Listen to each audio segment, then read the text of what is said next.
ناظرین، نجران یمن کے نصرانیوں کا ایک وفد ایک مرتبہ مدینہ منورہ آیا۔ یہ 14 آدمیوں کی جماعت تھی جو سب کے سب نجران کے اشراف تھے، اور اس وفد کی قیادت کرنے والے 3 اشخاص تھے: ابو حارثہ بن علقمہ جو عیسائیوں کا پوپ اعظم تھا، اوہیب جو ان لوگوں کا سردار اعظم تھا، عبد المسیح جو سردار اعظم کا نائب تھا، اور عاقب کہلاتا تھا۔ یہ سب نمائندے نہایت قیمتی اور نفیس لباس پہن کر عصر کے بعد مسجد نبوی میں داخل ہوئے اور اپنے قبلہ کی طرف منہ کر کے اپنی نماز ادا کی۔ پھر ابو حارثہ اور ایک دوسرا شخص دونوں حضور نبی کریم رؤوف الرحیم صلی اللہ علیہ وآلہ وسلم کی خدمت اقدس میں حاضر ہوئے، اور آپ نے نہایت کریمانہ لہجے میں ان دونوں سے گفتگو فرمائی اور فرمایا: تم لوگ اسلام قبول کر کے اللہ سبحانہ و تعالیٰ کے فرما بردار بن جاؤ۔ ابو حارثہ کہنے لگا: ہم لوگ پہلے ہی اللہ سبحانہ و تعالیٰ کے فرما بردار ہو چکے ہیں۔ نبی کریم رؤوف الرحیم صلی اللہ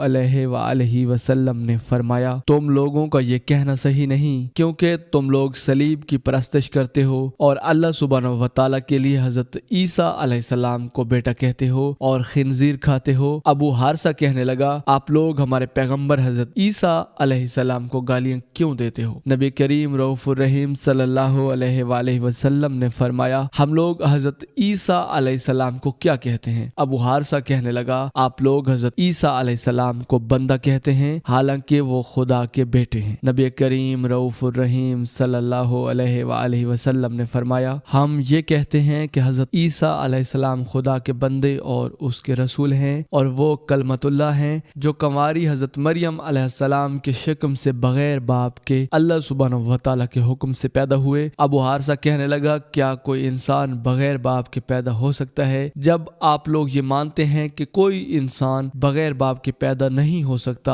اور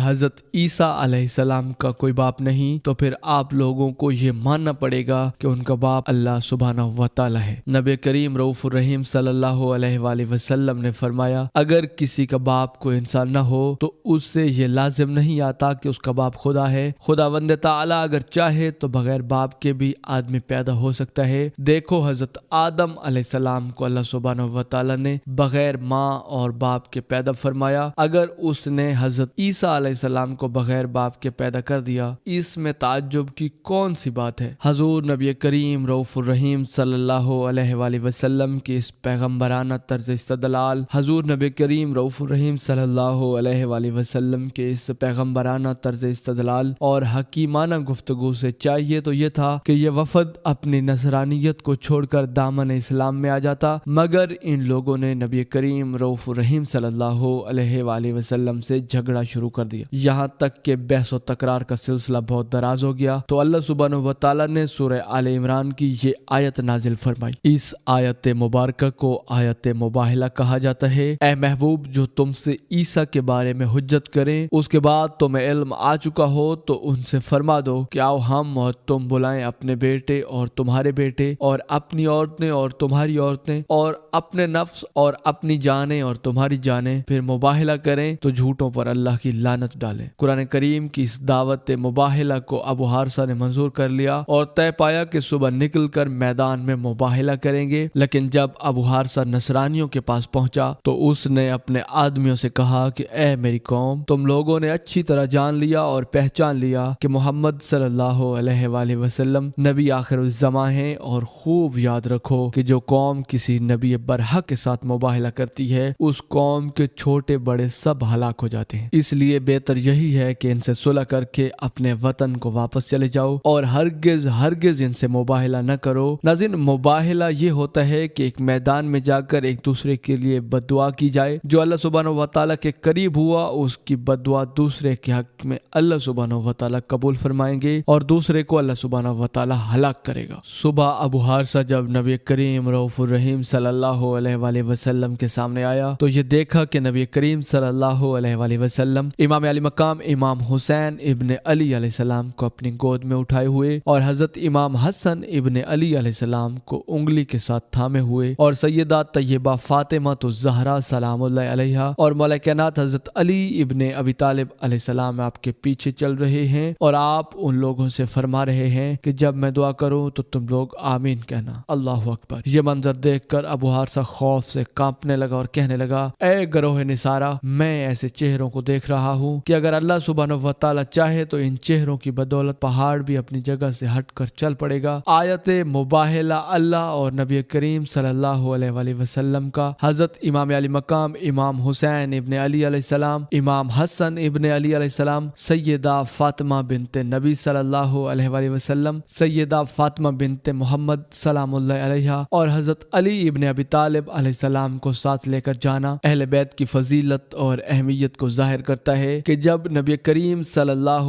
علیہ وآلہ وسلم اپنی عورتوں اپنے بیٹوں کی بات کی جائے کہ جب نبی کریم صلی اللہ علیہ وآلہ وسلم نے اپنی عورتوں اپنے بیٹوں کی بات کی تو سیدہ فاطمہ الزہرا سلام اللہ علیہا اور حضرت امام حسن اور امام حسین ابن علی علیہ السلام کو اپنے بیٹے بنا کر ساتھ لے گئے، اور جب اپنی جان اور اپنے نفس کی بات کی تو حضرت علی ابن ابی طالب علیہ السلام کو ساتھ لے کے گئے۔ ابو حارثہ کہنے لگا اے میری قوم، ہرگز مباہلہ نہ کرو ورنہ ہلاک ہو جاؤ گے اور روئے زمین پر کہیں بھی کوئی نصرانی باقی نہ رہے گا۔ پھر اس نے کہا اے ابو القاسم، یہ رسول اللہ صلی اللہ علیہ وآلہ وسلم کی کنیت ہے، آپ کے بیٹے قاسم کی وجہ سے آپ کو ابو القاسم کہہ کر پکارا جاتا تھا۔ کہنے لگے ہم آپ سے مباہلہ نہیں کریں گے اور ہم یہ چاہتے ہیں کہ ہم اپنے ہی دین پر قائم رہیں۔ نبی کریم رؤوف الرحیم صلی اللہ علیہ وآلہ وسلم نے کہا کہ تم لوگ اسلام قبول کر لو تاکہ تم لوگوں کو مسلمانوں کے حقوق حاصل ہو جائیں۔ نصرانیوں نے اسلام قبول کرنے سے صاف انکار کر دیا تو نبی کریم رؤوف الرحیم صلی اللہ علیہ وآلہ وسلم نے فرمایا کہ پھر میرے لیے تمہارے ساتھ جنگ کے سوا کوئی چارہ نہیں۔ یہ سن کر نصرانیوں نے کہا کہ ہم لوگ عربوں سے جنگ کرنے کی طاقت نہیں رکھتے، لہٰذا ہم اس شرط پر صلح کرتے ہیں کہ آپ ہم سے جنگ نہیں کریں گے اور ہمیں اپنے ہی دین پر قائم رہنے دیں گے، اور ہم بطور جزیہ آپ کو ہر سال 1000 کپڑوں کے جوڑے دیتے رہیں گے۔ نبی کریم رؤوف الرحیم صلی اللہ علیہ وآلہ وسلم نے فرمایا، نبی کریم رؤوف الرحیم صلی اللہ علیہ وآلہ وسلم نے وہ شرط قبول فرمائی اور ان نصرانیوں کے لیے امن و امان کا پروانہ لکھ دیا۔ اس کے بعد آپ نے فرمایا کہ نجران والوں پر ہلاکت اور بربادی آن پہنچی تھی، مگر یہ لوگ بچ گئے۔ اگر یہ لوگ مجھ سے مباہلہ کرتے تو مسخ ہو کر بندر اور خنزیر بن جاتے، اور ان کی وادی میں بھی ایک ایسی آگ بھڑک اٹھتی کہ نجران کی تمام آبادی یہاں تک کہ چرند پرند جل بھل کر راکھ اور ڈھیر بن جاتے، روئے زمین کے تمام عیسائی سال بھر میں فنا ہو جاتے۔ ناظرین، مولا کائنات حضرت علی ابن ابی طالب علیہ السلام، حضرت سیدہ فاطمہ بنت محمد سلام اللہ علیہ، امام علی مقام امام حسن ابن علی علیہ السلام اور امام حسین ابن علی علیہ السلام آیت مباہلہ کے مصداق ہیں، اور یہ آیت مبارکہ اہل بیت عظام کی فضیلت اور قدر و منزلت کی گواہ ہے۔ ناظرین، اللہ سبحانہ و تعالیٰ نے جب یہ حکم دیا کہ محمد اپنی عورتوں، اپنے بیٹوں اور اپنے نفس یعنی اپنی جان کو لے جائیے، تو حضور نبی رحمت صلی اللہ علیہ وآلہ وسلم نے حضرت سیدہ فاطمہ الزہرا سلام اللہ علیہا، حضرت مولا کائنات علی ابن ابی طالب علیہ السلام اور حضرت حسنین علیہ السلام کو اپنے ساتھ لیا اور یہ بتلا دیا کہ یہ اہل بیت ہے۔ ناظرین، آج سے تقریباً 10 مہینے پہلے 7 اکتوبر 2023 کو جب حماس نے 5000 راکٹ سے اسرائیل پر حملہ کیا تو ہم اس وقت ہی سمجھ چکے تھے کہ اسرائیل جو کہ 1947 سے لے کر آج تک مسلسل تیسری عالمی جنگ کی تیاریاں کر رہا تھا، اب کی بار وہ پیچھے ہٹنے والا نہیں۔ اس کی وجہ یہ ہے کہ وہ اپنی نئی جنریشن کو اب تک اس جنگ کے لیے ذہنی طور پر تیار کر چکا ہے، اور اس کے علاوہ ٹیکنالوجیکلی، جنگی یا سفارتی تیاریاں، ہر طرح کی اسٹریٹجی انہوں نے یہی سوچ کر بنائی ہے کہ انہیں ایک دن اس عالمی جنگ کو لڑنا ہے۔ وہ عالمی جنگ جس کی پیشن گوئی تقریباً تمام مذاہب میں کی گئی ہے، اور وہ پیشن گوئی کے جس کو کوئی نہیں ٹال سکتا۔ جنگ ہر مجدون یا اسلام کے اندر ملحمت العظما، جس کا مقام اسرائیل کے اندر یروشلم شہر کے اندر مجیدو نامی پہاڑی کا بیان ہوتا ہے۔ ناظرین، حدیث میں آتا ہے کہ رسول اللہ صلی اللہ علیہ وآلہ وسلم نے فرمایا کہ یہ جنگ اتنی خوفناک ہوگی کہ اگر کسی شخص کے 1000 بیٹے ہوں گے تو 999 اس جنگ میں مارے جائیں گے، اور دوسری طرف